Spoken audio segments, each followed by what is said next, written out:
हमारा देखा द हम खड़ा चंदा जन के हमारा देखा द हम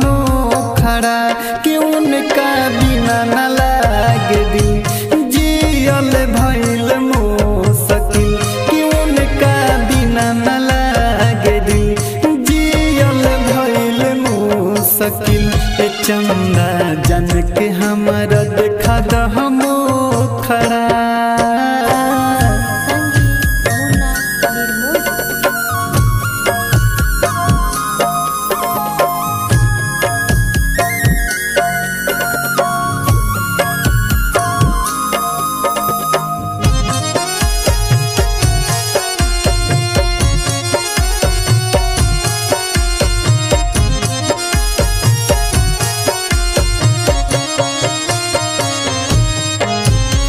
कितना बरस भाई देखेला हो उनकर सूरत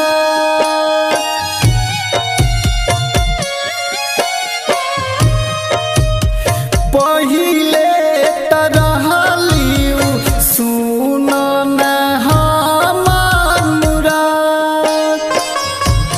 करी गोहर सुना तो हसरू सल बाटे सब हमसे कैसे सुनाई अपन दिल के दुखड़ा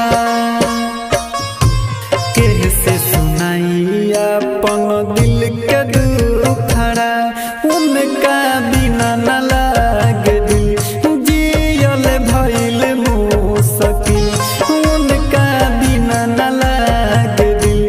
जियल भइल मुश्किल चंदा जन के हमारा देखा द हम खड़ा।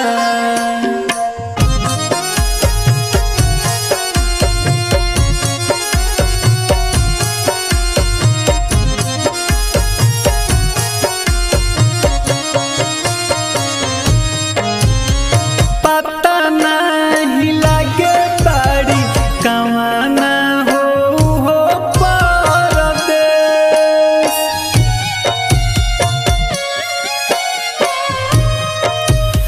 तोहा से कहिले बता दो ना खोजी सन देश राइटर मंटू कहे हर पल आंसू बहे